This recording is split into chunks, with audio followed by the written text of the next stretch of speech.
we're talking about trying to create jobs, at some point, having adequate resources in order to build and grow businesses is ultimately going to be one of the major questions that we have to address. And so I and a group of small businesses got together last year, and we decided that we were going to try to do what we could to change the way Colorado addresses the issue of capital. We put together Bill 1266.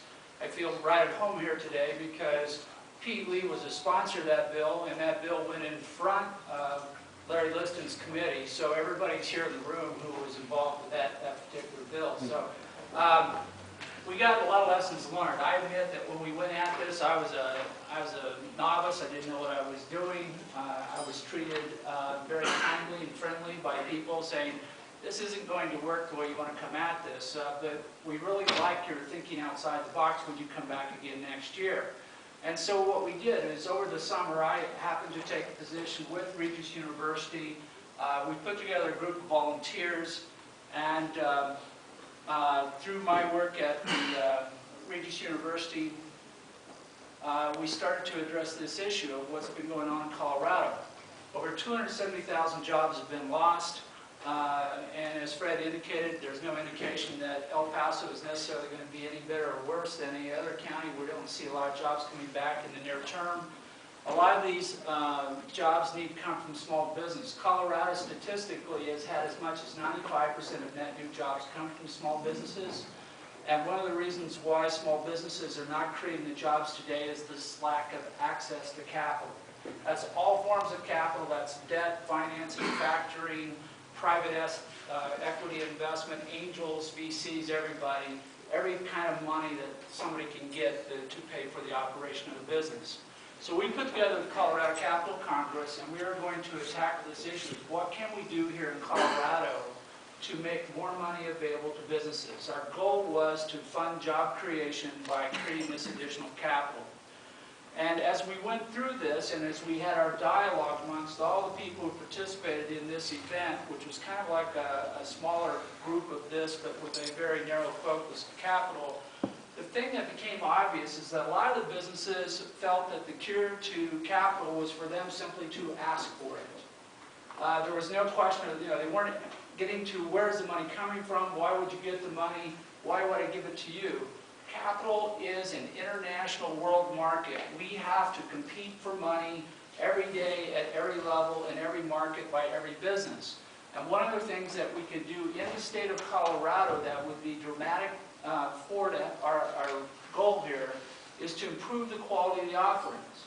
A lot of businesses, when they go out there, they throw together a business plan, and it's incomprehensible. You can't understand what it is, why they're there, how they're going to pay the money back. And so there's a risk associated with that particular plan. If we can improve the quality of the offerings of all the businesses in Colorado, that will make us competitive with money that is available from other states, other countries, from around the world.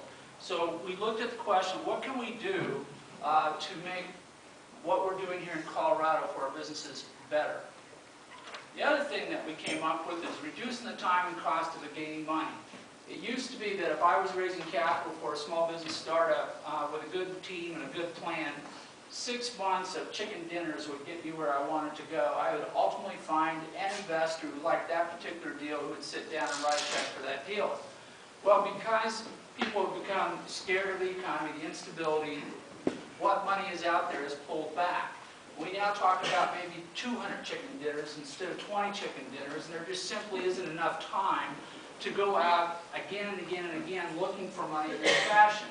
And the reason we go through this fashion is because Colorado and all the states and the United States distinguish between private and public offerings. We have rules to protect investors against making bad investments that say you have to do it this way.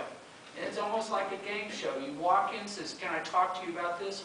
Yes, sit down, no. Okay, go to the next one, next one, next one.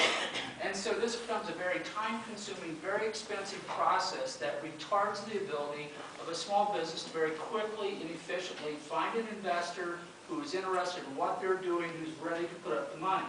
Now, because the money is less, as I said, it's a much more difficult proposition. So, what we are attacking here is the fact that we have an incoherent market. If you say that I'm going to start a business today, what kind of money are you going to need? Well, it's not clear. Where are you going to get it? I don't know. What is your deal going to look like? Well, it looks like this. Is that the same as that one, this one, that one, that one?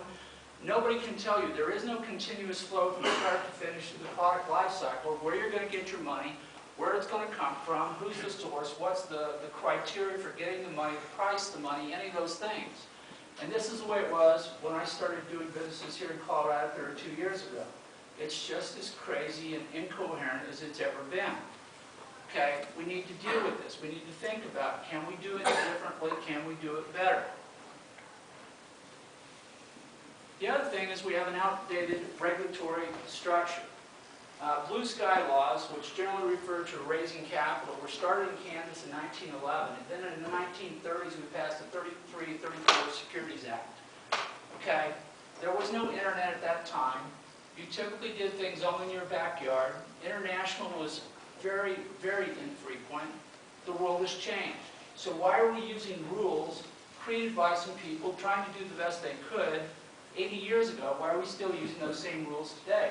There's been relatively little change in securities laws over the last 80 years, other than the Dodd-Frank bill, which was passed last year, which made everything harder. Okay? Where before the definition of accredited investor, which is a threshold to getting into certain groups of investors, was set at $1 million. But then they stripped out the net value of your house, so accredited investors, they probably cut by half the number of people eligible to invest without being subject to a bunch of securities regulations. So we've not gotten better, we've gotten worse. So what we did is we got together as a group, we solicited ideas from all across the state, we talked to a lot of different groups and said, what ideas do you have? We got over hundreds and hundreds of ideas on things to improve capital access here in Colorado. Half of these were basically stating, I need more money, so we had to throw those out. And then we worked with the ones that were left. And one of the things that came up that was fairly obvious is that under the securities regulations of today, there is a broker-dealer. To earn a commission on arranging a sale, you have to be registered with the state and almost inherently registered with the feds. It's very costly. Most broker-dealers will not look at a deal under $2 million because they really can't make any money at it by the time they conform with all the regulations. We're proposing under this initiative to create a new class of intermediaries to facilitate the buying and selling of securities just within the state of Colorado that we call Colorado Capital Agents. Our second initiative, community investment funds. Fred proposed $10,000 per person, pass the hat type of investment in your community. The problem is, if you're not an accredited investor, you have a maximum of 35 people who can participate in that venture. 35 times 10,000 isn't going to get us to that $100 million goal. So we're proposing that on community investments, where there's a need to improve the background of your backyard, that we expand from 35 to 250 non-accredited investors within the state of Colorado. Now, we can put caps of dollar amounts on this anywhere from a total of $250,000 to $5 million, however we want to do that.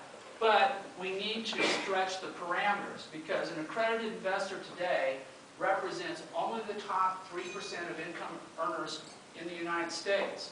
The other 97% of us, which this year I'm in that group again, I go in and out from time to time, but we all have to conform to these regulations that are there supposedly to protect us so that we cannot make investments without the intervention of the government. I'm not against the protection, I just want to make it more reasonable, more current, more up to date. Third initiative, investor scoring. This is the big one that we're working on. We think that using a paradigm of wealth, or whether you can or cannot invest with government supervision, should change to one of risk and knowledge. If it's high risk and you have high knowledge, you should be able to invest without the government getting in the way. If you have low knowledge and it's a high risk, then no, you shouldn't. There should be some reasonable constraints. But wealth seems kind of arbitrary and capricious at this point. We'd like to move it to a different paradigm.